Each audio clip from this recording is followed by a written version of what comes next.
আসসালামু আলাইকুম দর্শক, আজকের ভিডিওতে একটি স্বাস্থ্য বিষয়ক কিছু তথ্য আমি প্রদান করব, যেটি ডাক্তার কে এম সাইফুল্লাহ বিশিষ্ট চিকিৎসক উনি দিয়েছেন।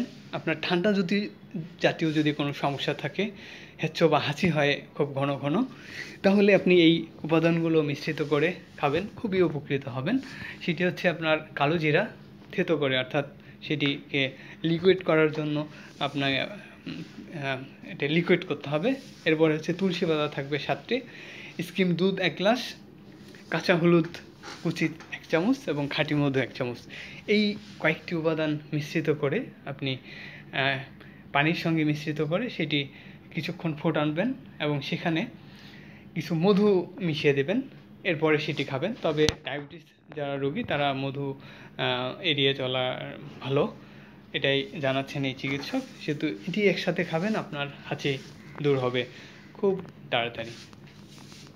দর্শক, আশা করি আপনার প্রয়োজনে এটি ব্যবহার করতে পারবেন। সবাইকে ধন্যবাদ, ভালো থাকবেন।